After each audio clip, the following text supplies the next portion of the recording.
নমস্কার, কথায় গল্পে পরিবারে আপনাকে স্বাগতম। আজ আমরা সরাসরি আলোচনা করব রাশিচক্রের দ্বিতীয় রাশি বৃষ রাশি বা টরাস এর গভীর চারিত্রিক বৈশিষ্ট্য নিয়ে। বৃষ রাশির মূল তত্ত্ব হলো আর্থ বা মৃত্তিকা। মাটি যেমন স্থির ও সহনশীল, এদের মানসিক গঠনও ঠিক তেমনি সুদৃঢ়। এদের সবচেয়ে বড় শক্তি হলো অটল ধৈর্য।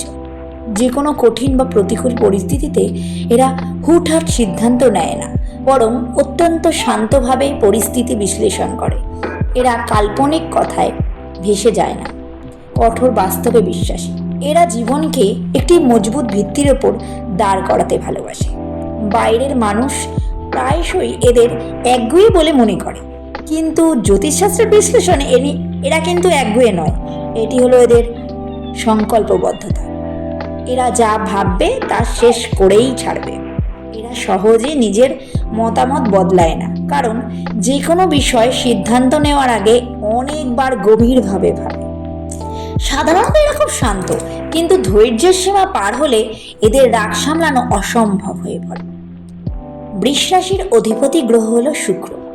এই কারণে এদের মধ্যে শিল্প, সৌন্দর্য ও জীবনের ভালো জিনিসগুলো উপভোগ করার সহজাত প্রবণতা থাকে। এরা প্রদর্শন পছন্দ করে না, কিন্তু নিজের জীবনে শান্তি, স্বাচ্ছন্দ্য এবং স্থায়িত্ব বজায় রাখতে ভালোবাসে। ভালো খাবার, সুন্দর পরিবেশ এবং আরামদায়ক জীবনযাপন এদের পছন্দ। সম্পর্কের ক্ষেত্রে বৃষ রাশির মানুষ অত্যন্ত নির্ভরযোগ্য এবং রক্ষাকর্তা প্রকৃতির। এরা হুটহাট কাউকে বিশ্বাস করে না বা কারোর সাথে গভীর সম্পর্কে জড়ায় না, কিন্তু একবার কাউকে নিজের ভেবে নিলে বিপদের দিনে তার পাশে পাহাড়ের মতো দাঁড়িয়ে থাকে।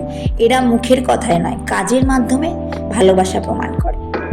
অটল ধৈর্য, বাস্তববাদী মানসিকতা আর নিখাত বিশ্বস্ততা, এটাই হলো বৃষ রাশির আসল পরিচয়। আপনার রাশি কোনটি? কমেন্ট বক্সে আপনার রাশিটি লিখে জানান।